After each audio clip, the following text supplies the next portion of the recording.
seperti rusa merindukan air, demikianlah jiwaku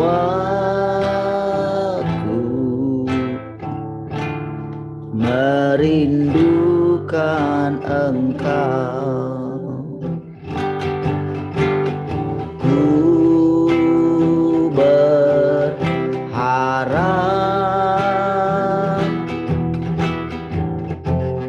hanya kepadamu,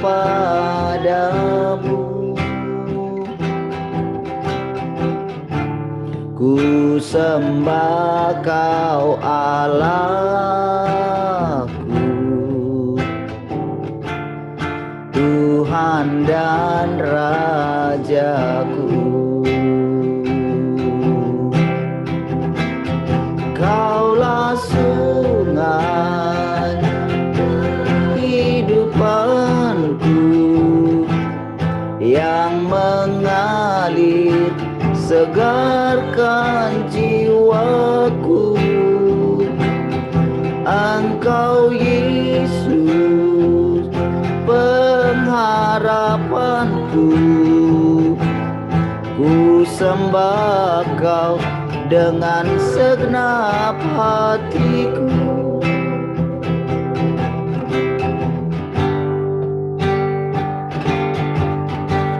Seperti rusa merindukan air,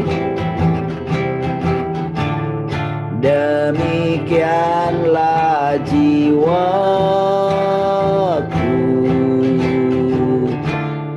merindukan Engkau.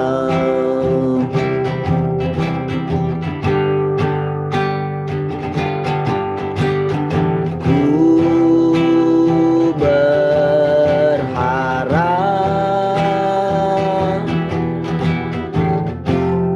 hanya kepadamu,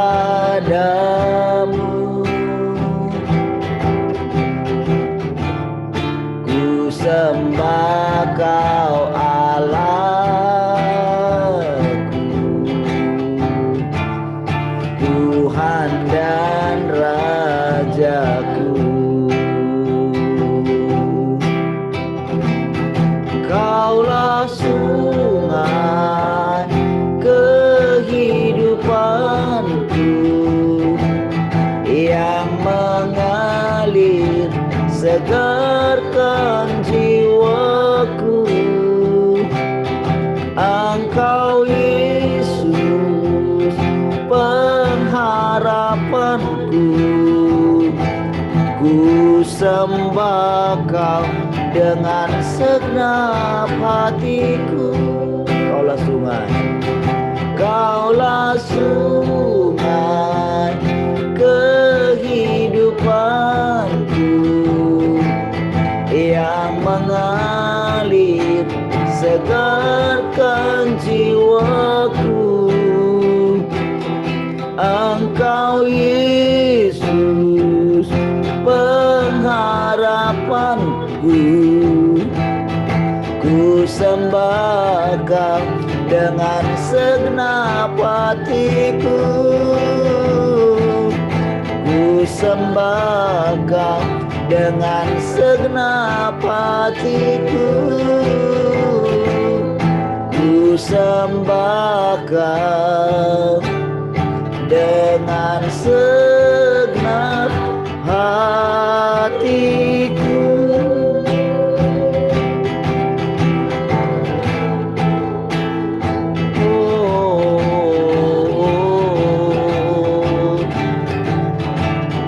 Kami menyembah-Mu dengan segenap hati kami, dengan segenap jiwa kami, Tuhan.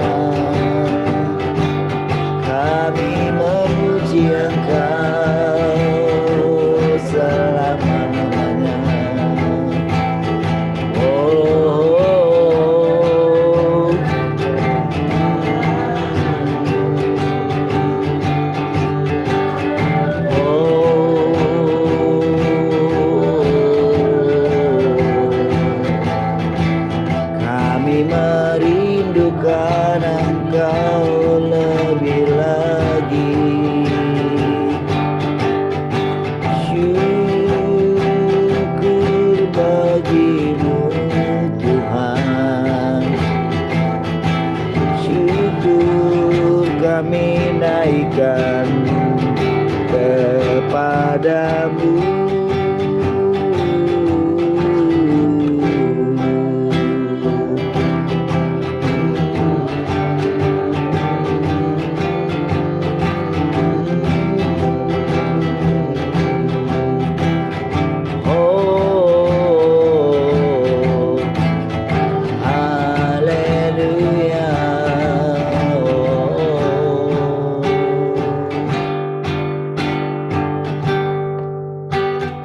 Hari demi hari ku rasakan kasih-Mu selalu baru di dalam hidupku. Tiada alasan untuk tak memuji-Mu, sebab pekerjaan-Mu nyata dalam hidupku. Sekali katakan, hari demi hari ku rasakan kasih-Mu selalu baru di dalam hidupku. Tiada alasan untuk tak memuji-Mu, sebab pekerjaan-Mu nyata dalam hidupku. Ku mau memuji-Mu, Allah yang kudus. Ku mau menyembah-Mu dengan segenap hati. Ku angkat tangan bersyukur buat pekerjaan-Mu. Engkau Allah yang berkuasa, Allah yang berdaulat penuh. Engkau Allah yang memerintah. Engkau Tuhan Allah yang maha kuasa. Hari demi hari, hari demi hari ku rasakan kasih-Mu selalu baru di dalam hidupku. Tiada alasan untuk tak memuji-Mu, sebab pekerjaan-Mu nyata dalam hidupku. Mau memuji-Mu, ku mau memuji-Mu, Allah yang kudus. Ku mau menyembah-Mu dengan segenap hati. Ku angkat tangan bersyukur buat pekerjaan-Mu. Engkau Allah yang berkuasa, Allah yang berdaulat penuh. Engkau Allah yang memerintah. Engkau Tuhan Allah yang maha kuasa. Ku mau memuji-Mu, ku mau memuji-Mu, Allah yang kudus. Ku mau menyembah-Mu segenap hati. Ku angkat tangan bersyukur buat pekerjaan-Mu. Engkau Allah yang berkuasa, Allah yang berdaulat penuh. Engkau Allah yang memerintah. Engkau Tuhan Allah yang maha kuasa.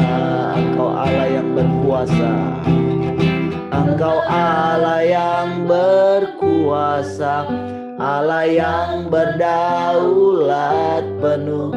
Engkau Allah yang memerintah. Engkau Tuhan Allah yang Maha Kuasa.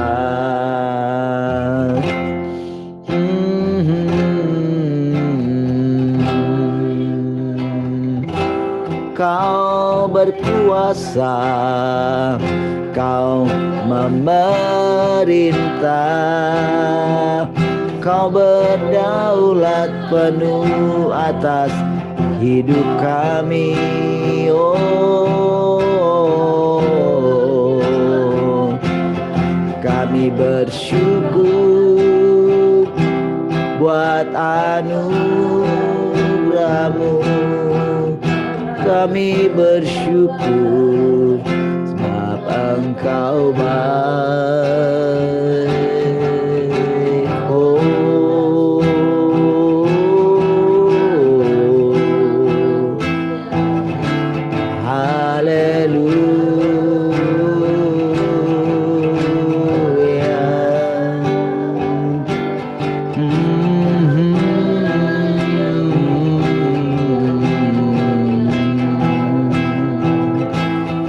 terima kasih Tuhan buat anugerah-Mu.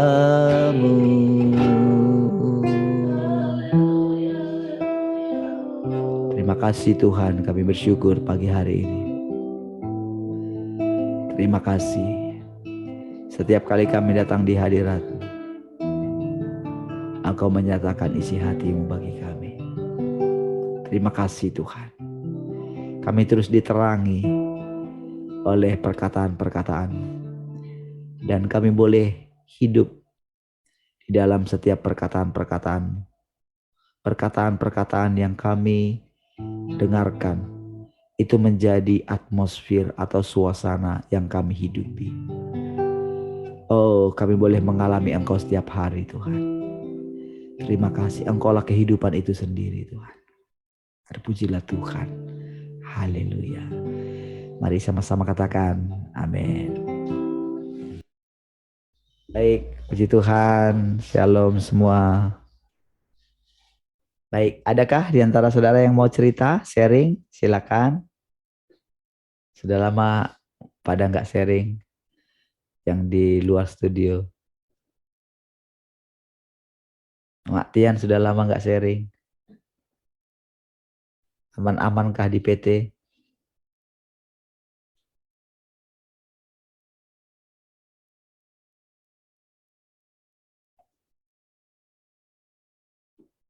Ada yang mau di-sharing? Ya, yang lain silakan.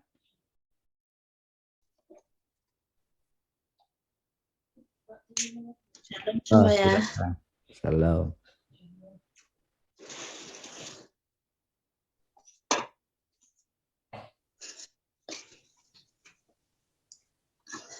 Seperti yang dialami kayak persekutuan sama Tuhan ya. Yang dialami Bu Rahel, apa yang dialami Om Pin. Saya juga bisa mengalaminya. Bagaimana Tuhan itu bekerja bagi kita ya. Apa kita memberikan hidup kita, apa kita merenungkan tiap hari itu. Nah, biasanya setiap kita mau ikut dia itu, setiap mau ngikut Tuhan kemanapun, Tuhan itu luar biasa. Seperti saya mengalami ya, kayak dulu kalau dibilang untuk ada setiap berdoa itu, kayak ngikut Tuhan itu ada di situ kita mau, baru di situ kita berdoa. Jadi sekarang itu diingatkan, ternyata bukan kayak gitu buat Tuhan. Dulu saya mengikuti Tuhan itu, kalau saya ada mau, walaupun kita dulu sering datang ke gereja, tiap hari ke gereja itu, ternyata hampa. Saya dulu mengalami kayak gitu, kosong. Kadang tiba-tiba udah datang ke gereja, cuman berapa menit aja, satu hari aja. Nah, hari Seninnya nggak mengalaminya lagi. Terus waktu dulu kalau ada masalah itu sering saya berdoa itu dengan nangis kayak gitu. Tapi bukannya nangis itu ada masalahnya. keluarnya, bukan masalah keluar yang terjadi, malah geram di dalam hati kita itu yang ada yang terjadi. Terus gimana dong Tuhan? Aku nggak tahu caranya. Sampai Tuhan itu bilang begini, sudah harus tiap hari. Caranya cuma ngomong kayak gitu tiap hari. Apa yang tiap hari ini gitu. Ibaratnya kamu jangan nangis semua aja yang datang kayak gitu ceritanya. Cuman jangan nangis aja yang datang.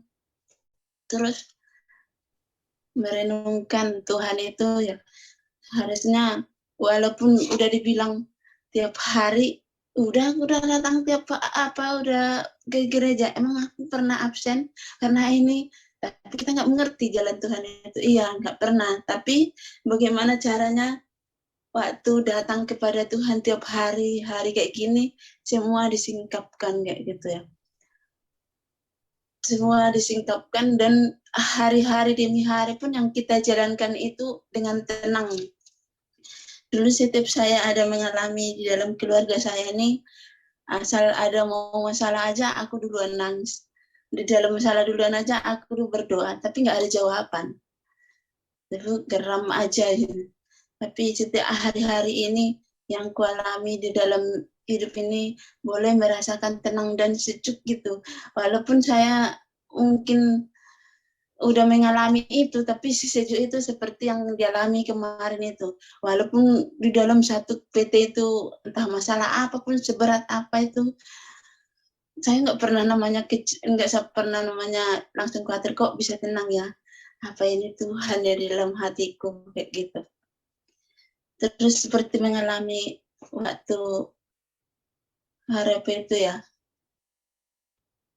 bilangnya kayak gini, kok masih orang ini yang berdebat dalam, aku pergi di dalam acara keluarga gitu. Di dalam acara keluarga itu masih mementingkan ini hula-hula, ini boru, ini apa, ini. Malah di dalam satu keluarga ini kok bertengkar ya, gara-gara nggak dihargai. Padahal dia gara-gara mungkin karena dalam apa kejabatannya, entah ada pengulah huria di situ. Kok saya nggak disuruh yang bikin ini katanya. Kok masih ya Tuhan mementingkan dirinya sendiri. Padahal mungkin karena dia kayak si tua di situ kok nggak dihargai, dia bikin doa, itu pun marah.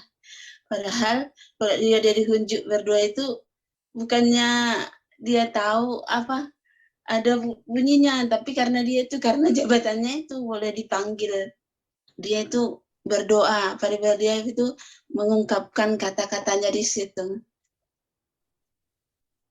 Terus yang kelami bagaimana Tuhan itu hidup di dalam diri kita itu menghadapi masalahnya. Boleh merasakan tenang dan tidak pernah lagi kita gerutu gitu. Terus bagaimana cara untuk menerangkan Tuhan adalah seperti kemarin ya cerita sama Pak Tian ya. Kenapa ya kok kamu bisa jauh, nggak datang ke gereja lagi? Saya bilang gitu. Bukan nggak datang, katanya kayak gitu. Tapi ternyata dia ada rasanya kalau aku dekat kepada Tuhan itu kayak jauh gitu. Waktu aku memasuki tahun 2021, aku rasanya rasa takut gitu. Kenapa takutnya di mana? Aku bilang.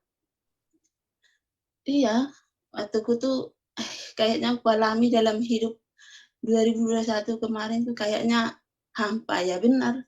Semua tuh aku yang kukerjakan, padahal aku udah dekat, udah kerja, udah gimana, udah ini. Tapi selalu gaji saya itu nggak kena bayar gitu. Terus masalah itu aku bilang nggak juga sih ya, tapi temannya dulu mungkin yang temannya yang hancur sama itu, yang bandel banget, nggak pernah ke gereja, pardakan nggak pernah, itu dia itu selalu baik gitu loh, selalu ada yang bawa gitu kan, dia tuh selalu ada pekerjaannya, tapi kita pun nggak diingat kan. Terus kemarin merasakan tahun 2022, aku merasakan awal tahun itu rasanya tenang, tapi sama aja hasilnya gitu. Terus apa ya Tuhan, aku bilang sama dia, biar dia mengerti gitu. Di saat aku bilang kayak gitu, "Ah, nggak usahlah, mungkin saya tuh mungkin di bawah dia dalam di keluarga ini," gitu kan. Tapi saya merasa tidak di bawahnya. Biarlah Tuhan yang berbicara sama dia. Mungkin kalau saya menerangkan, mungkin saya diisi sebagai istrinya, mungkin nggak dengar. Waduh, terus aku balik gitu. Tapi tak sampaikan, bukan kayak gitu. Tapi kan caranya Tuhan itu, mungkin selama ini kalau kamu datang itu menguji kesabaran dan menguji, tapi kan Tuhan dipelihara. Sampai sekarang ini kita pun terheran. Saya juga mungkin kita lihat dengan gaji saya dan mungkin saya melihat Tuhan bekerja bagi hidup kita kan. Seperti saya juga udah mengalami, kuceritainlah di PT. Saya sendiri kayak gini, bisa Tuhan itu pulihkan.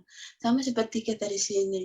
Kita kemarin berencana kayak benarin rumah kita ini uangnya dengan sepotong gitu kan.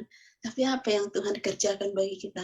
Kalau kita berutang kemarin itu takut ya, rasanya kayak dikejar-kejar saja, dikejar-kejar. Tapi kok ini Tuhan yang menunjukkan, bahkan sampai kayak tukang panglongnya itu pun bilang kalau kakak belum ada duit nggak usah dipaksakan, tapi malah dia yang bilang kita nggak kenal sampai selesai pun ini itu pekerjaan Tuhan, kita kan nggak pernah dikenal orang, kita datang ke sana aja pun udah Kak, nggak usah dipikirkan. Itu aja jawabannya.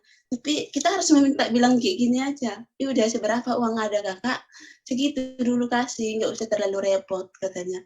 Tapi kan sampai selesai, bukannya itu juga sudah pekerjaan Tuhan bagi kita, aku bilang sama dia. Sebenarnya pekerjaan Tuhan itu nggak dilihat, tapi kita kan dengan tenang, bahkan kita pun nggak mengejar orang itu yang sudah datang kepada kita. Bahkan kayak tukang itu yang bilang, "Nah, kasih dulu sama kakak ini, tanggung rumahnya, masa kayak gitu dengan tanggung?" Kayak gitu. Tapi kan aku ceritain sama Pak Jani, iya sih, tapi dia merasa mungkin dia kepala keluarga yang nggak bisa memberikan yang terbaik ibaratnya gitu. Nggak usah kayak gitu, biar berserah kepada Tuhan aja, biar Tuhan yang memberkati. Walaupun dengan caranya kayak gitu, mungkin mengubah kita itu lebih dekat lagi, aku bilang. Terus saya mau menyampaikan kepada dia itu bagaimana dengan tenangnya kita udah menghadapi dengan setiap harinya, tidak menggerutu. Saya sudah mengalami kayak gitu, saya sudah menyampaikan. Tapi kadang terlampir di omongannya kayak gini, apa, milih-milih kayak gitu, rasanya milih-milih gitu. Padahal udah dikasih hatinya Tuhan, seberapa yang kamu kasih pun hatinya belum ada artinya itu. Sedangkan orang, nah, aku bilang, sedangkan tengoklah, aku bilang cerita, Pak Fardin itu aja tiap hari itu aja kerjaannya, tengoklah motornya tuh rusak, terus apa, terus dia bilang jawabnya, iya ya terlalu kejam ya, iblis itu mengerjain katanya, dijawab jawab. Tapi saya menyampaikan bagus apa gimana, tapi dia itu selalu, "Iya juga ya, iblis ini terlalu kejam untuk mengerjain," katanya. Nah, kayak gitu makanya, kalau kamu mungkin selama ini kamu datang kepada Tuhan, tapi hasilnya kamu dapat enggak, makanya firman itu bergejolak terus dalam hatimu, ya itu, bagaimana bukan biar nggak bergejolak, iblis itu dalam hatinya ya datanglah kepada Tuhan. Mungkin proses itu yang kita alami, bilang. Tapi kan bagaimana kamu biar tenang dalam hati, harus dia datanglah tiap hari kepada Tuhan. Untung ini ada kesempatan loh. Kalau mungkin Tuhan itu nanti kalau udah dicabut ini nggak mungkin lagi kita boleh ada merasakan tenang. Sama seperti ini, bilang. Aku juga udah merasakan kayak anak-anak ini. Saya nggak pernah menceritakan ke anak ini, kok bisa dia tenang di sekolah tanpa kayak gini, aku bilang kayak gitu sama dia.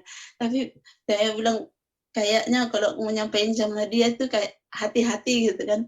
Terus pikirku, udah aku bilang kadang sampai aku nggak menyampaikan kayak gitu. Merasa takut salah, merasa gini. Terus sama kemarin saya alami merenungkan kayak gitu. Terus, iya Tuhan, ada jawaban kayak, "Kenapa nggak kamu sampaikan?" Kayak gitu ceritanya. Oh iya ya, kadang kayak gitu yang dialami Pak Pendeta, kadang kami mungkin rasanya gimana untuk menanggapi firman yang dikasih kami itu agak gimana gimana, dia juga merasakan, terus saya terpukul gitu kan. Kalau disampaikan ya ke Tuhan yang menyampaikan bukan kamu kayak gitu, tapi kan itu yang kamu hambakan hari ini kayak gitu. Saya memang mendapat, ya ampun ya Tuhan, aku nggak tahu apa, nggak bisa seharusnya kan saya istri, dia itu suami. Jangan kayak gitu, kalau udah nyampe sama kamu firman kayak gitu, siapa tahu dia dari itu nanti membuka hati dia. Tapi dia merasa kayak kalau aku datang kepada Tuhan itu kepala aku tuh pusing aja, nggak tahu gimana, terbalik. Dia kalau dia datang kepada Tuhan malah kepalanya terpusing. Udah, biar kamu tenang apa yang kamu rasakan setiap hari itu, ya baliklah. Jangan kayak gitu terus. Bukannya itu dicobai oleh ini. Itulah kamu bilang tadi, iblis itu mencobai hati. Mungkin kamu udah kemarin datang, tapi hasilnya sama aja. Nah itu berarti harus kita kuat. Harus kita datang terus diterobos, aku bilang kayak gitu. Terus dia terdiam. Ya udah, boleh kamu belajar dari anak-anak juga. Iya ya, katanya. Anak-anak juga gimana caranya, karena mereka mau kan. Boleh dipakai Tuhan juga. Kita pun nggak pernah ngajarin. Boleh mereka merasakan Tuhan dalam hidupnya. Aku bilang. Terus dia terdiam. Bagaimana kita menghidupi tiap hari. Bersyukur kemarin itu pas di mobil, di motor gitu kan. Sering Tuhan itu berbicara di motor gitu kadang gini. Ya Tuhan, terima kasih kami bisa boleh tiap hari datang kepada-Mu. Terus ada jawabannya. Jawabannya kayak gini, kayak tersentak di hatiku. Apalagi saya datang ke tiap hari kayak gitu, ceritanya kayak gitu. Ya ampun, iya ya, apalagi saya katanya. Iya ya, bersyukur kalau masih kami ada tiap pagi. Mungkin kadang ngantuk, kadang mungkin kadang berat. Tapi terima kasih ya Tuhan. Ada jawaban, ada ketenangan dalam. Kayaknya itu aja yang dialami. Terima kasih Pak. Baik, puji Tuhan ya.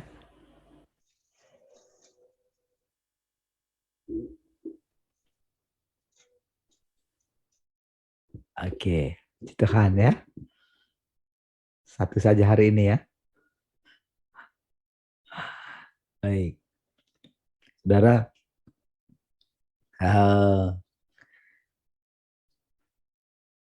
Dengan mendengarkan cerita seperti itu kan,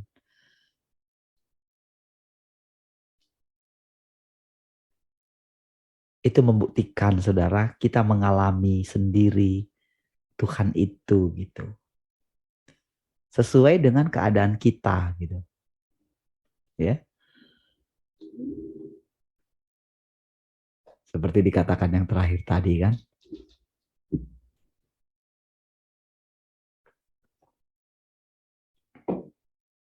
Senang ya Tuhan tiap hari masih bisa datang gitu ya. Lalu mendengarkan jawaban, apalagi saya gitu. Saudara, selama ini saudara, memang manusia itu salah persepsi tentang Tuhan gitu. Kita pikir kalau kita itu seperti apa ya? Seperti dipaksakan untuk menyembah Tuhan, untuk datang kepada Dia gitu. Atau sepertinya kita saja yang butuh Tuhan gitu. Atau kita menganggap engkau kan Tuhan, kami manusia gitu. Kita selalu membedakan diri kita dengan Tuhan gitu. Padahal saudara, Tuhan itu sudah terlebih dahulu melakukan segala sesuatu untuk kita gitu. Apa yang difirmankan kepada kita itu sudah terlebih dahulu Dia lakukan sendiri gitu. Makanya setiap kali di dalam perkataan-perkataannya itu selalu ada kemampuan di baliknya gitu. Selalu ada gitu. Makanya dia selalu ingatkan kita nggak usah khawatir, nggak usah takut. Sama yang membunuh tubuh jangan takut.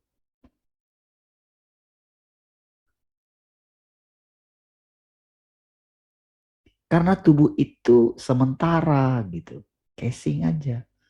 Kalau kamu nggak makan, nggak usah khawatir gitu. Kalau kamu nggak punya pekerjaan di dunia ini, justru jangan khawatir. Kalau kamu rugi terus gitu, jangan takut, jangan khawatir gitu. Justru aku sedang menolong kamu keluar dari dunia ini karena di dunia ini tempatnya menderita gitu. Kamu selalu salah terus kata Tuhan gitu. Kamu nggak pernah yakin kalau aku ada dalam kamu, bahkan hidup dalam kamu. Walaupun iblis itu kayaknya selalu nguntit kita di belakang, selalu ingin menggagalkan pekerjaanku kata Tuhan gitu. Itu ada di bagian firman Tuhan ya. Sekalipun dia terus rasanya menguntit pekerjaanku kata Tuhan. Tapi semuanya itu masih ada di dalam rencanaku. Masih ada dalam kedaulatanku. Kalau dikatakan, oh ini tahun peperangan, ini tahun ini katanya lagi gitu ya.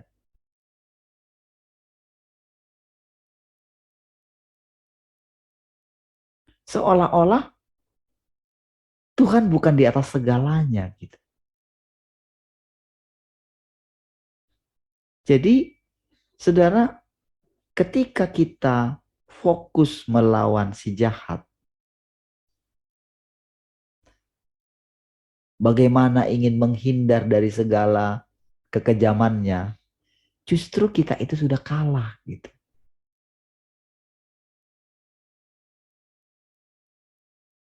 Seperti itulah perjalanan kita setiap hari, saudara.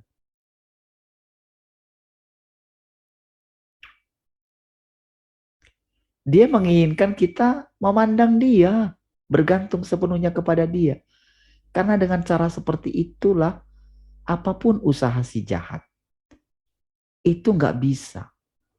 Makin membuat dia kayak cacing kepanasan gitu. Nah, sementara saudara di pihaknya Allah, ketika semakin banyak orang yang mengerti tentang Tuhan, bahkan Tuhan itu makin berani cerita kepada kita gitu. Harusnya kita belum sanggup menerimanya, tapi dia cerita aja gitu.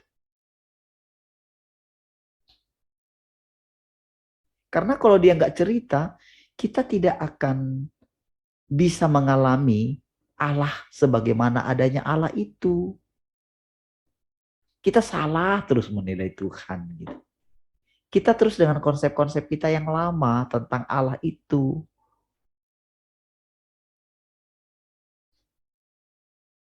Makanya kalau dia cerita dengan hal-hal yang baru, apalagi tentang dirinya sendiri gitu. Apalagi saudara, bayangkan kita ini yang nggak pernah merasa layak ini. Bayangkan dia katakan kita menampung seluruh kepenuhannya gitu. Kan kalau kita itu menghidupi Yesus, kan Yesus itu juga menampung seluruh kepenuhan Allah. Berarti kalau dia mau memakai tubuh kita ini, berarti kan kita menampung dia gitu.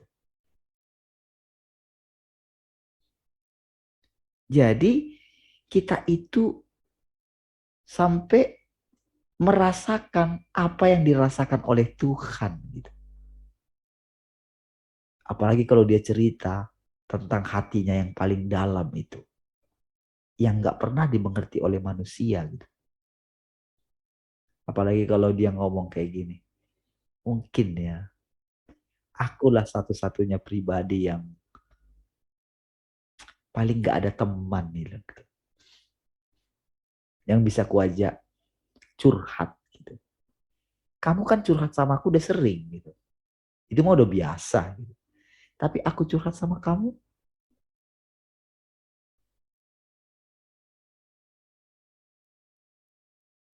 Seperti tadi kan mendengarkan apalagi saya gitu. Kata Tuhan gitu, cobalah. Mungkinkah pikiran kita kan langsung ini, langsung masa sih gitu. Bukannya saya yang lebih butuh Engkau Tuhan.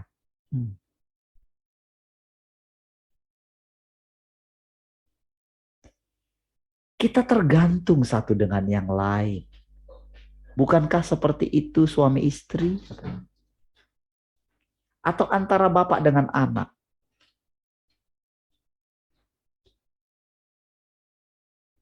Kalau anak tidak menerima pemberian dari bapaknya, untuk apa bapak itu berusaha?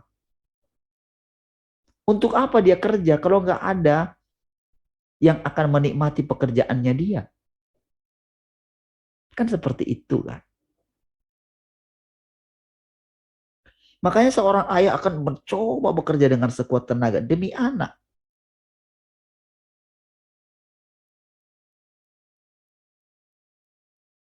Itulah tingkat ketergantungan antara bapak dengan anak, antara suami dengan istri. Seperti itulah digambarkan hubungan kita dengan Tuhan. Coba gimana itu?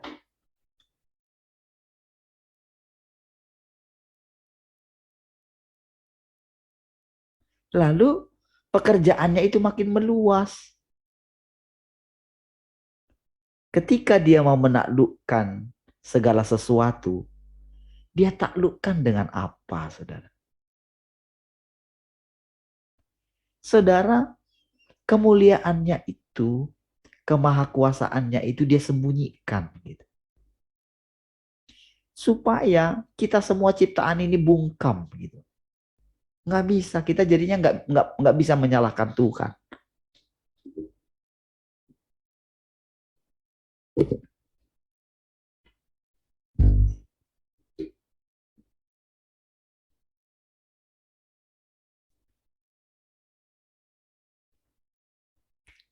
Baik, saudara. Kita buka ya. Kalau kemarin itu bab 3 ya. Baik, supaya ini ya. Sebagian orang menista surga dan bumi, sebagian lagi dalam keputusasaan, menguatkan diri mereka sendiri dan menerima ujian firman-Ku. Sebagian lagi memandang ke langit dan menghela nafas dalam-dalam dengan mata berkaca-kaca, seolah-olah didukakan oleh kematian bayi yang baru lahir sebelum waktunya. Sebagian bahkan merasa malu hidup seperti itu dan berdoa agar Tuhan segera mengambil nyawa mereka.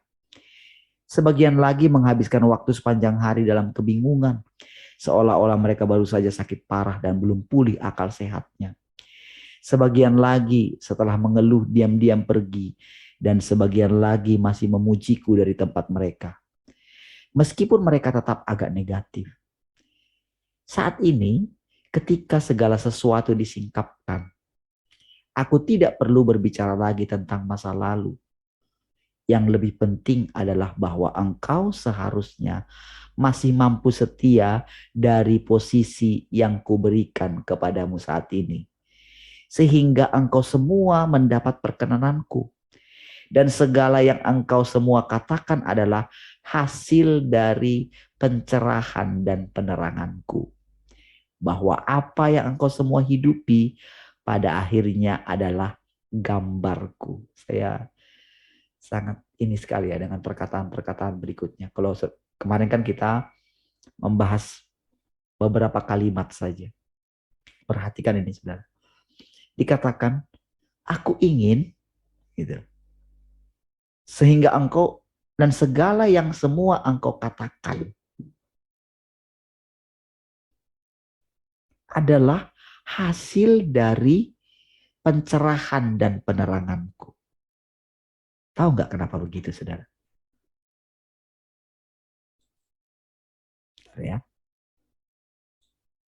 Kenapa dia menginginkan kita itu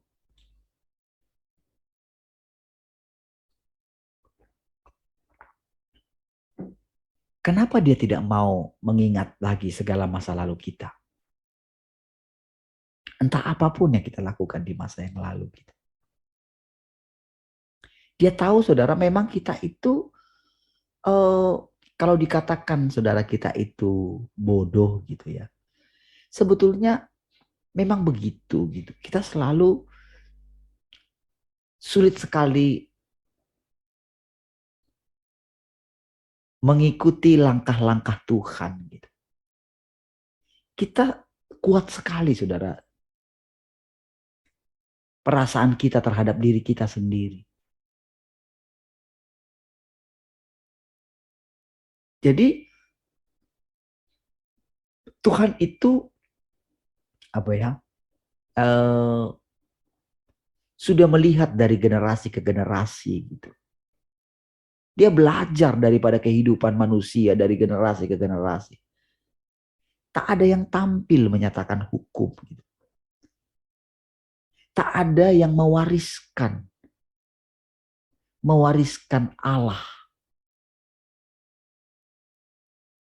Selalu mereka itu menceritakan tentang diri mereka. Gitu.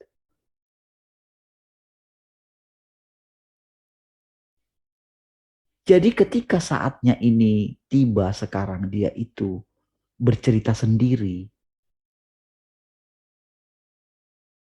Itu saudara benar-benar bagi pihak Allah gitu ya. Bagi dirinya sendiri itu benar-benar sangat deg-degan setiap hari saudara.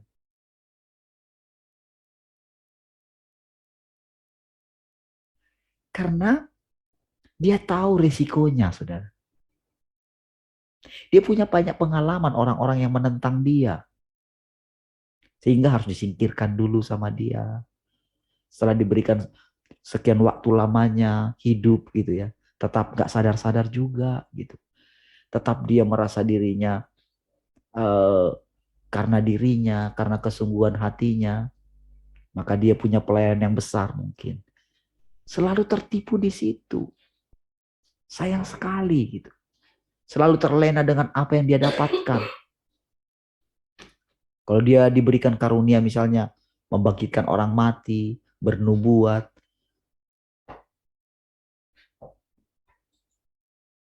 orang itu selalu kasihan sekali gitu. Nah, jadi ketika Tuhan mulai menemukan kita gitu ya.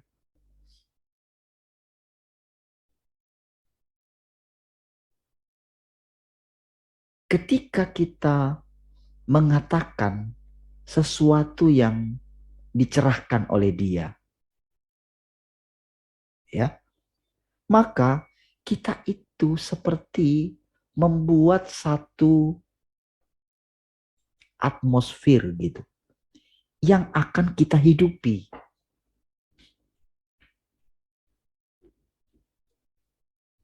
Karena begini saudara, ada banyak di antara kita tidak menyadari kalau si jahat itu selalu menciptakan atmosfer yang lama gitu. Tetapi dia itu membuat seolah-olah itu Tuhan gitu. Dengan apa? Dengan menjawab kebutuhan-kebutuhan daging kita. Yang akhirnya membuat kita itu tidak bisa melampaui dunia ini, tidak bisa lepas dari dunia ini gitu.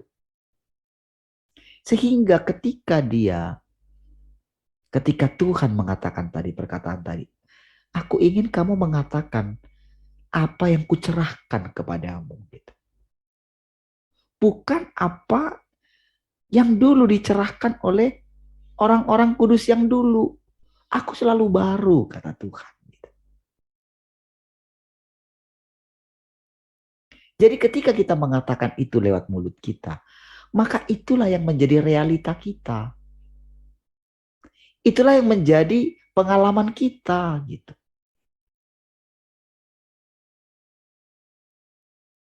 Setiap kali saudara saya kalau misalnya lagi naik motor gitu ya.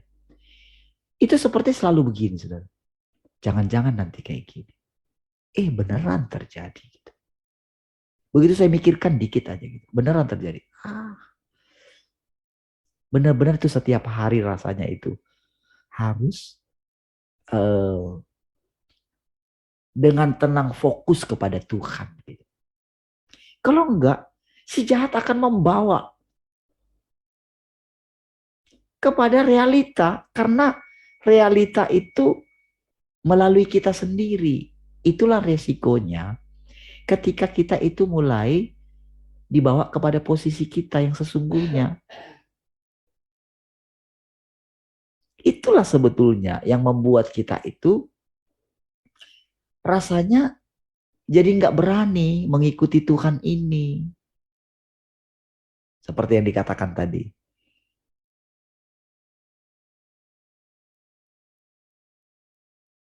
Jadi takut gitu. Takut sungguh-sungguh sama Tuhan. Dan tahukah saudara, Tuhan tahu juga itu, saudara.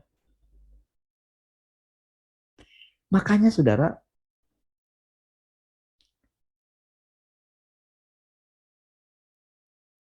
banyak orang begini ingin mendekat kepada Tuhan katanya, tapi itu nggak ngerti perkataannya itu, saudara.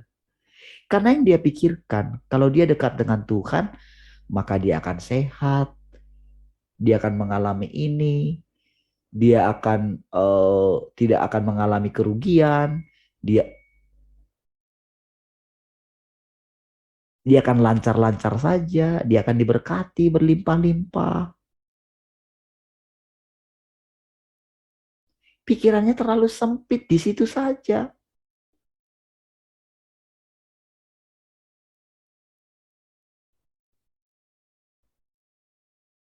Lalu ada lagi orang yang berpikir seperti Asaf itu, sia-sia rasanya aku menjaga hidup kudus di hadapanmu gitu.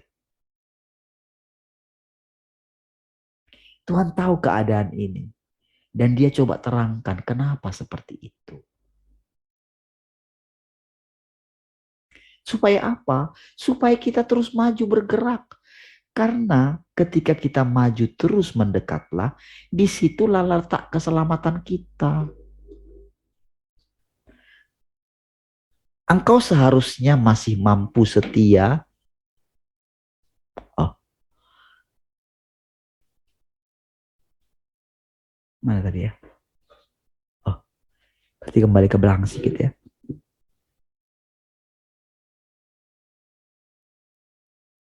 Segala yang engkau semua katakan adalah hasil dari pencerahan dan peneranganku. Oh iya, ada yang sebelum ini saudara ya. Lihat. Aku tidak perlu berbicara lagi tentang masa lalu. Yang lebih penting adalah bahwa engkau seharusnya masih mampu setia dari posisi yang kuberikan kepadamu saat ini. Jadi saudara, dia membawa kita pada posisi tertentu. Kadang kita berpikir begini saudara. Tuhan bawa kita ke tempat supaya di mana dia berada, kamu pun berada katanya. Tahukah saudara, kadang-kadang itu menggoda kita, kita pikir kita sudah sampai di mana Tuhan ada. Padahal sebetulnya dia tinggalkan kita di posisi kita tertentu. Tetapi dalam hati kita diberikan ketenangan bahwa aku sudah puas kamu di situ dan aku ada di situ. Padahal sebetulnya dalam hatinya dia itu, sebetulnya ini kamu ini masih jauh sekali sebetulnya dari posisiku saat ini. Tapi nggak mengapa, setia saja di situ.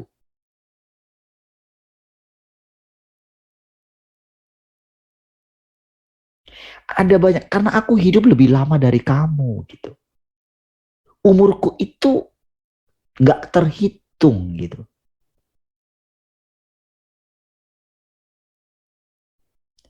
Jadi ketika kita itu baik-baik memperhatikan setiap perkataannya, disitulah baru dia mulai agak puas gitu. Karena dari situlah nanti kita itu tidak mungkin lagi memberontak. Kita tidak akan seperti Musa yang ini loh saudara. Kalau saudara lihat bagaimana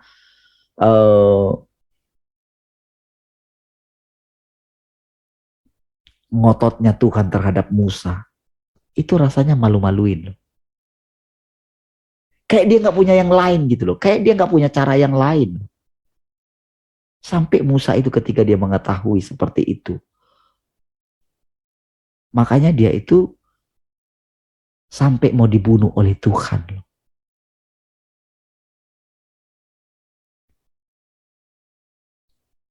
Tahu nggak kenapa sampai begitu? Saking kayak dia tahu, kayak Musa itu tahu kartu trufnya Tuhan gitu.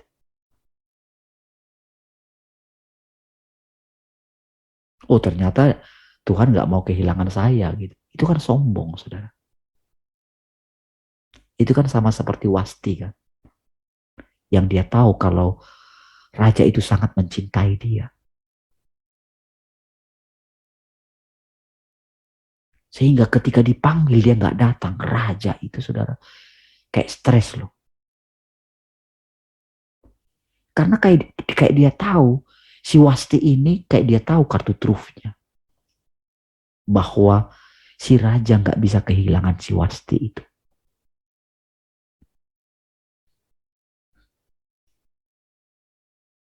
Kira-kira seperti itulah Musa pada waktu itu saudara. Dan tahukah saudara, Tuhan menemukan manusia ciptaannya yang tadinya saudara adalah dirinya sendiri saudara. Dia menemukan dari generasi ke generasi orang-orang yang seperti itu. Hanya karena apa saudara? Hanya karena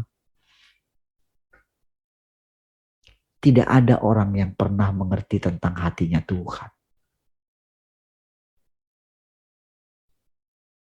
Jadi ketika dia menjadi jalan, itu dia sendiri sebetulnya saudara. Jadi Yesus itu adalah dia sendiri juga. Oke? Namun saudara, dengan itu dia punya kesempatan untuk mendapatkan satu generasi yang persis seperti anaknya itu. Sekarang kita mengetahui itu. Tetapi saudara, untuk bisa memegang kebenaran ini, itu rasanya saudara dia harus sabar sekali menuntun kita. Sabar sekali. Apalagi kalau dia perhatikan ketika kita itu tidak benar-benar memperhatikan setiap perkataan gitu. Saudara tahukah saudara? Ketika perasaan saya kan sepertinya kan itu kan terhadap saya. Tapi tahukah saudara? Itu perasaan Tuhan. Awalnya saya nggak ngeh saudara. Awalnya saya pikir itu perasaan saya saja.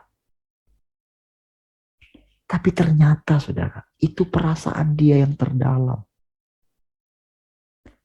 Dialah satu-satunya yang dikatakan tak ada yang mengerti aku. Makanya ketika ada kita mulai mendengarkan dia, seperti tadi cerita kayak gitu ya. Bayangkan ketika kita ngomong seperti itu saja. Bayangin tuh. Dia curhat sama kita. Apalagi saya. Ciri-ciri apakah itu Tuhan? Sering sekali begini saudara. Dek-dek gitu. Seperti tiba-tiba gitu.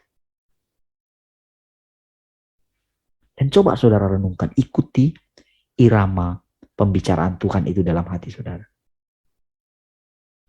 Maka setiap kali saudara datang menghampiri dia, engkau akan mendapatkan sesuatu yang baru terus dari hatinya gitu.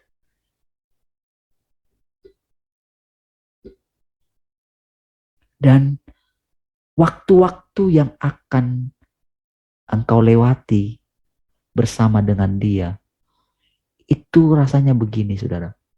Saudara sudah kayak menyimpang dari dia. Itu akan dengan cepat dia tolong gitu. Atau kalau ingin dia menaklukkan kita di bidang itu, dia izinkan kita. Sampai kita menemukan kehampaan ketika kita jauh dari Tuhan.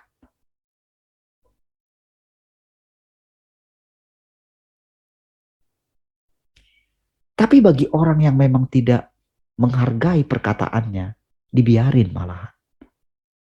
Dibiarin gitu. Nggak dipeduliin gitu. Makanya kadang-kadang orang seperti itu merasa dia itu enjoy aja. Aman-aman saja. Dia menikmati makan minum. Dia menikmati jalan-jalan mungkin kemana gitu. Dia pikir dia itu sedang berkenan di hadapan Tuhan. Makanya dia bisa menikmati semua itu.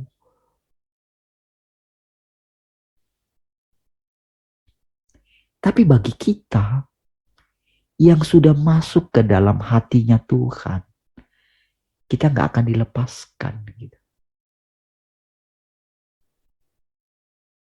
Oh, rasanya saudara, matanya itu tertuju kepada kita terus, saudara.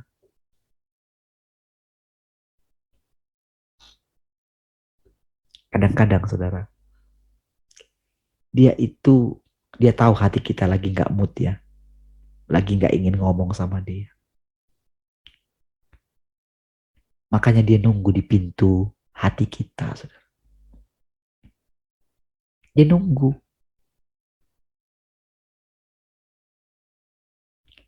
Dia itu berkelana, saudara.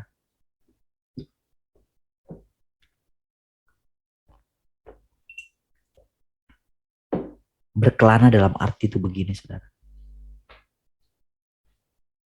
Rohnya yang di sorga itu kan dia sudah lepaskan dirinya, yaitu firman-Nya dalam kita masing-masing. Oke? Nah, tetapi kan kita tidak konekkan gitu dengan firman-Nya itu, perkataannya itu. Makanya kita nggak langsung pada saat itu juga kita nggak akan konek dengan sorga. Nggak akan konek dengan dia yang di sana. Maka dia cari orang-orang yang konek dengan dia. Disitulah dia, jadi orang itu gimana ya? Ketika dia punya 7 roh Allah itu gitu. Yang pergi ke seluruh penjuru muka bumi ini.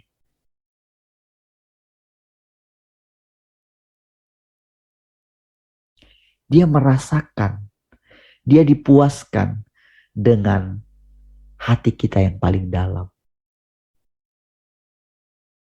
Padaku ada makanan yang tidak kamu kenal. Apa itu, saudara? Ketika ada orang yang mendengarkan dia.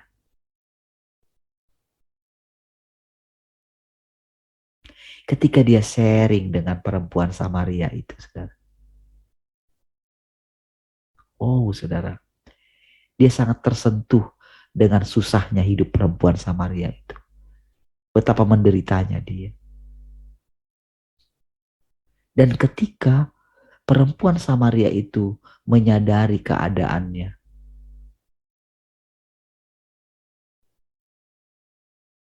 rasanya, saudara, perjalanan kali itu, saudara, itu benar-benar tepat sasaran gitu. Dan tepat waktu. Dia nggak perlu menyelamatkan semua perempuan seperti dia. Nggak perlu. Tapi kalau dia mendapatkan satu orang saja, dan orang itu tepat waktunya, dia lagi butuh, dia lagi mencari-cari sesuatu tentang dirinya, kenapa saya seperti ini? Bagaimana saya bisa lepas dari keadaan ini?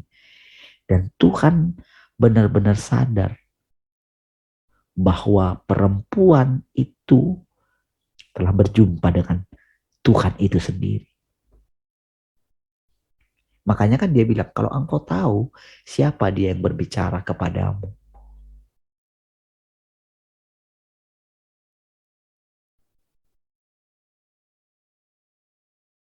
Dan orang itu diam-diam mulai menemukan. Dia takjub, perempuan itu takjub gitu. Dan itu tahu nggak saudara, langsung memperbaiki dia. Kayaknya seluruh jalan dia yang salah itu, sampai dia punya 6 suami itu selesai saat itu juga. Ketika berjumpa dengan Tuhan, bayangkan betapa senangnya hati Bapa itu. Kan kita itu kan diibaratkan semuanya kan, kalau nggak satu anak sulung, satu anak bungsu.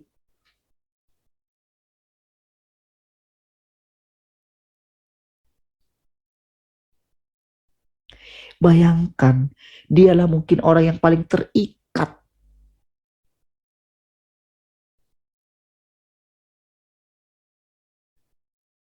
dengan dunia ini. Makanya saudara, Isabel juga diberikan kesempatan kan untuk bertobat kan. Berapa lama itu zaman dari raja-raja itu ke zamannya kitab Wahyu itu. Kenapa masih disebut namanya? Aku memberikan dia kesempatan untuk bertobat. Dari situ kita melihat kasih Allah itu, aduh, justru tahu nggak saudara? Neraka yang dimaksudkan itu adalah begini. Ketika pada satu saat, ketika orang itu di usia tertentu gitu ya, atau mungkin sudah ada di dunia orang mati gitu, seperti yang diceritakan di atas tadi itu saudara. Ada yang begini, ada yang begini, ada yang begini katanya. Ada yang pengen rasanya mau mati, tapi nggak mau mati. Udahlah biarlah aku dilenyapkan saja. Nggak bisa. Tahu nggak saudara? Ketika dia nggak bisa mati gitu, dia itu terus bergumul dengan rasa malunya. Nggak bisa menerima Tuhan. Merasa nggak layak terus saudara. Itu sangat membuat dia menderita. Dia menderita oleh karena dosa-dosanya. Karena begini saudara. Ketika seseorang itu terikat dengan dosanya, dia nggak bisa lepas dari situ. Bayangkan begitu bercampur dengan kasihnya Tuhan. Jam berapa sekarang? Masih lah. Bayangkan orang itu, dia sudah melakukan dosa gitu. Tetapi ada firman di dalam dia, aku ampuni kamu katanya. Itu saudara, manusia normal itu akan sulit menerima itu saudara.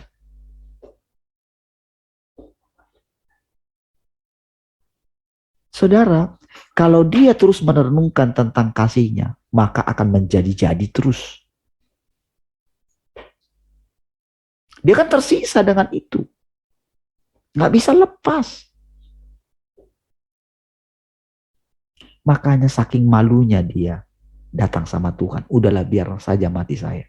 Seperti itulah iblis. Dia sudah pengen lama retire. Pensiun. Karena begini. Kayaknya aku nggak sejahat itu ya Tuhan. Dulu aku kan cuma pengen punya tahta aja gitu di sampingmu. Nggak sampai seperti ini Tuhan. Tapi waduh bayangkan saudara. Kan di dalam diri iblis itu kan masih ada takut akan Tuhan. Kita ini saudara, kita ini nggak punya takut akan Tuhan karena kita nggak pernah hidup lama bersama dengan Tuhan. Dan nggak nyata, dia nyata saudara. Jadi dia masih memiliki takut. Dan dia tahu dia nggak bisa berbuat apa-apa kalau tidak diizinkan sama Tuhan. Dia selalu kalah terus gitu. Dan Makin lama dia mendengarkan perkataan-perkataan ini, makin lama dia makin tersiksa.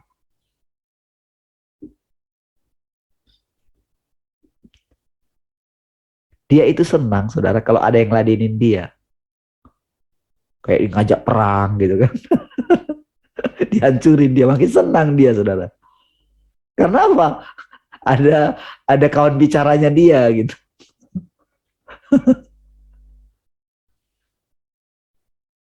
Seperti seorang petinju yang udah lama nggak bertinju gitu kan. Lalu ada orang gara-garain dia gitu. Wah, ada semangat, saudara.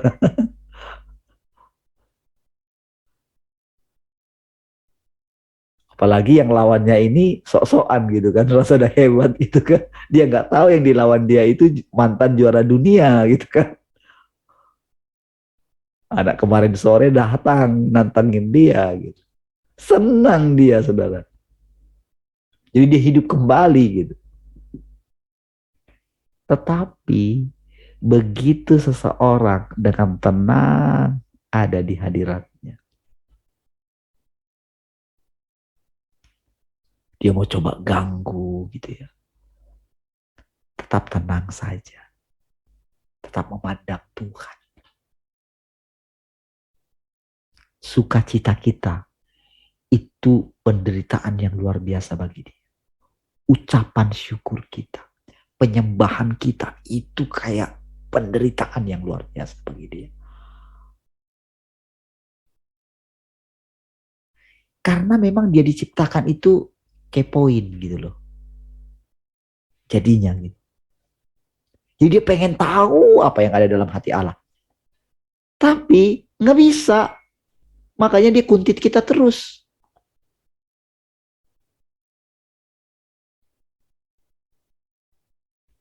Makin lama, saudara, ketika kita ngikutin Tuhan, makin lama, saudara, Tuhan itu makin cerita kepada kita. Ketika dia makin cerita sama kita, saudara, lama-lama kan kita mulai menyadari dan mulai ada hukum-hukum di dalam diri kita. Seperti ada hukum di dalam diri kita yang membuat kita haram hukumnya menentang Tuhan gitu. Itu tercipta sendiri di dalam kita. Kita makin tahu mana yang membuat Tuhan itu senang gitu. Dan makin lama kita itu makin menyenangkan dia. Karena apa? Karena makin lama juga kita merasakan kebahagiaan yang tak pernah kita alami sebelumnya. Oh, itulah kemajuan yang sangat luar biasa dari pihak Tuhan juga. Sehingga saudara, apa yang dulu kita pikir Tuhan itu lama datang. Oh, rasanya memang semakin benar saudara, orang-orang itu akan ditaklukkan dengan bahwa Tuhan sudah datang. Lihat. Bahwa apa yang engkau semua hidupi, perhatikan ini, pada akhirnya adalah gambarku. Dan sepenuhnya perwujudanku. Seperti yang sudah kita mulai alami. Perasaan kita. Itu perasaan Tuhan.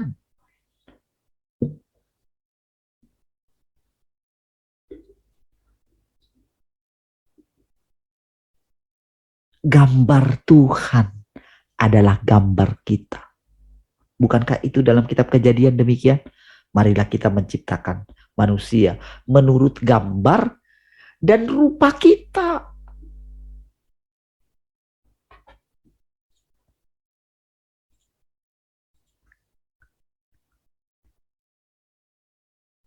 Apakah dengan mengatakan perasaan kita adalah perasaan Tuhan, apakah kita melanggar firman? Bukankah memang kita diciptakan menurut gambar dan rupanya Dia?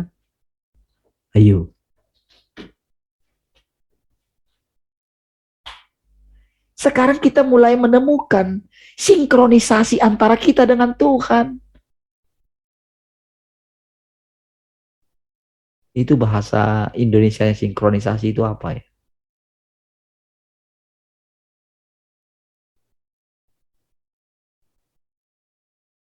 Dulu kita pikir, saudara, kita selalu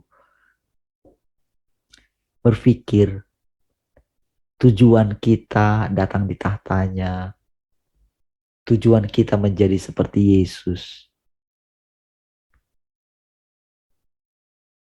Tetapi bagaimana mencapai itu? Kita pikir kita mandiri. Kita pikir mau kita itu berkenan kepada Tuhan, kita pikir kita sendirian. Tidak.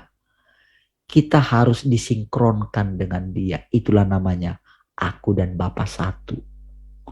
Kalau engkau melihat aku, engkau sudah melihat Bapa. Murid-murid gak percaya itu, saudara. Sulit sekali menerima kalau manusia Yesus itu adalah Allah itu sendiri. Sulit sekali menerima. Tetapi orang-orang percaya yang sekarang juga itu aneh lagi, saudara. Mereka mengetahui bahwa manusia Yesus itu adalah Tuhan itu sendiri. Tetapi dia tetap membuat jarak. Paulus sudah bilang, hidup yang kuhidupi sekarang bukan aku lagi, tapi Kristus yang hidup dalam aku. Hidup yang kuhidupi sekarang adalah hidup oleh iman. Ketika ada yang mengatakan kepada kita, kita mengalami dijadikan jadi cloningnya Yesus, gitu. Kita nggak mudeng, gitu.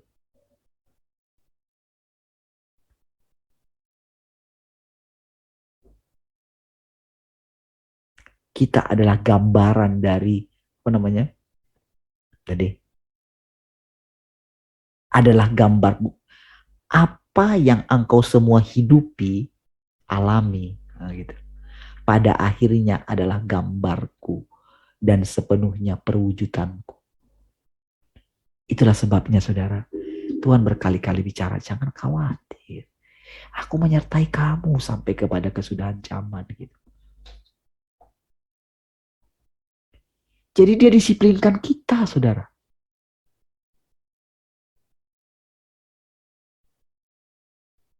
Setiap hari, setiap waktu. Tuhan, bagaimana yang menyenangkan engkau, Tuhan? Kayak kita itu kayak kurang pekerjaan, gitu. Kita mencoba ingin menyenangkan Tuhan.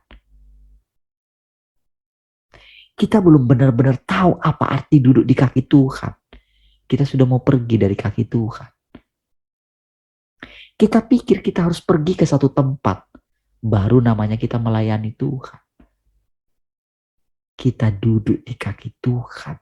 Kita bisa mengendalikan alam semesta ini bersama dengan Tuhan.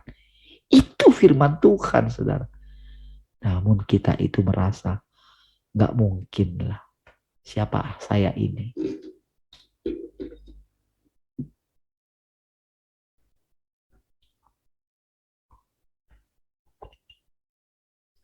Ketika kita melihat kekurangan orang lain, kita gak mau berbagi sama mereka. Kita pikir kita rugi kalau berbagi dengan orang. Orang yang hidup dalam kerajaan gak seperti itu. Jadi semua kita yang ada di sini, saudara, sedang diajarkan semua apa arti kerajaan.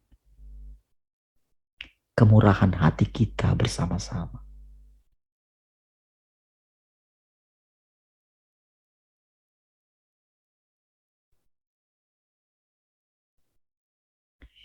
Kalau seseorang diberikan anugerah berkat gitu, itu bukan untuk dirinya sendiri.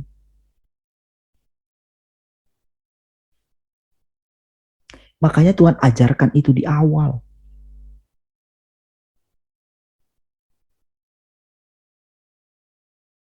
Makanya musuh daripada kerajaan itu adalah orang yang hidup egois. Itu sangat dibenci dalam kerajaannya.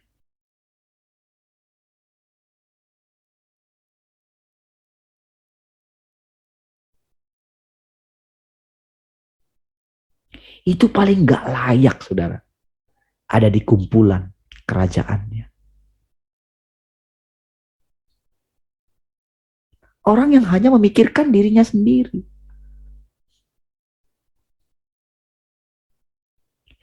Jadi semakin kita ke dalam hatinya Allah, cara kita menghargai firman-Nya, Dia perhatikan. Cara kita berkata-kata gitu.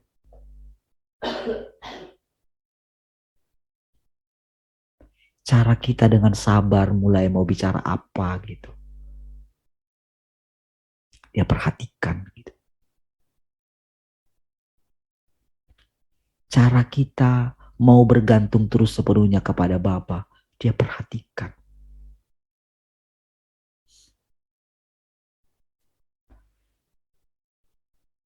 Lihat berapa itu?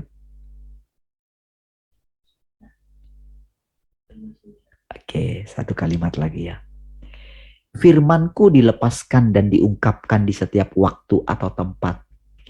Dan karena itu engkau harus mengenal dirimu sendiri di hadapanku sepanjang waktu.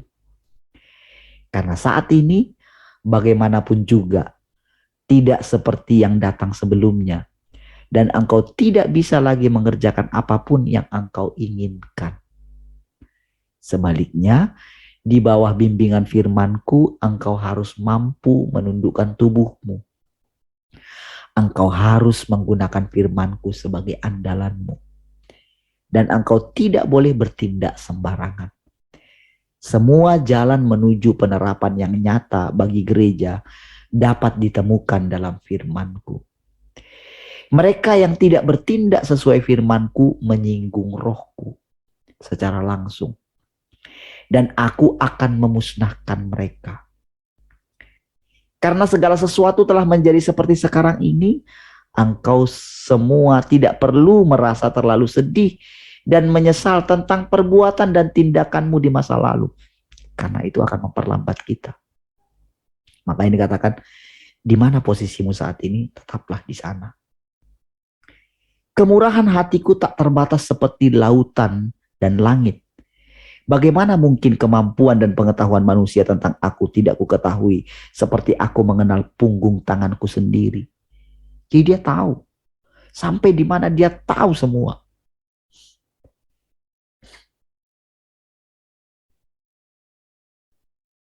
Makanya dengan mendengarkan perkataan ini, apa sikap kita? Kalau dia tahu, oh berarti kita datang dong kepada Tuhan. Kalau kita dianugerahkan satu kebenaran yang baru, berarti kita sudah mampu menanggungnya.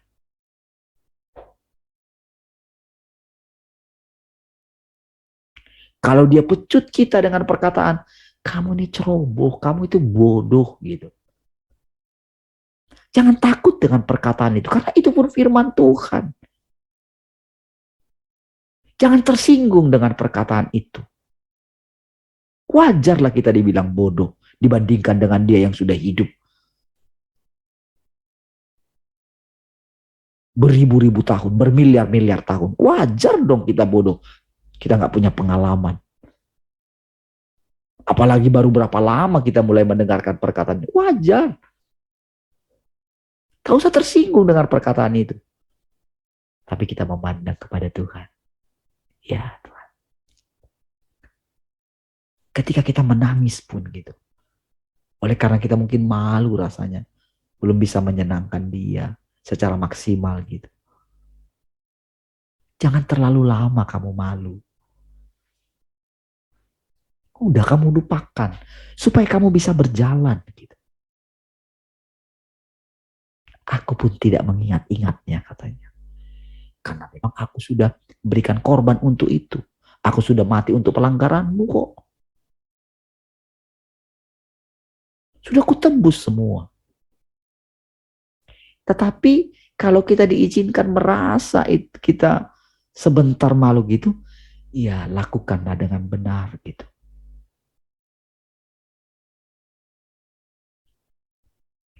Siapakah di antara manusia yang tidak berada di tanganku? Apa kau pikir aku sama sekali tidak tahu tentang betapa besarnya tingkat pertumbuhanmu? Bahwa aku sama sekali tidak tahu tentang hal ini? Itu tidak mungkin. Disitulah kadang-kadang saudara kita merasa gini.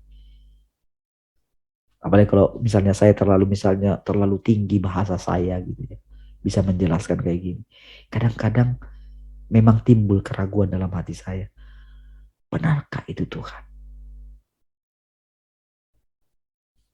Disitulah kadang perjalanan berhenti, saudara. Terlalu tinggi Tuhan.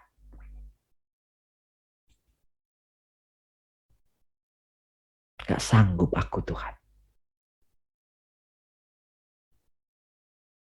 Disitulah Tuhan mengingatkan lagi. Bukankah aku yang hidup di dalam engkau? Apakah dengan bersikap seperti ini engkau sombong? Bukannya engkau sombong? Engkau pikir engkau rendah hati. Tapi bukankah itu engkau sedang menolak aku? Apa sih yang tidak bisa aku buat? Batu saja aku bisa buat untuk menyembahku. Apalagi kamu. Kamu yang masih punya hati nurani. Apakah engkau tidak ingat ketika pertama kali engkau berjumpa dengan aku? Ketika aku menemukan engkau.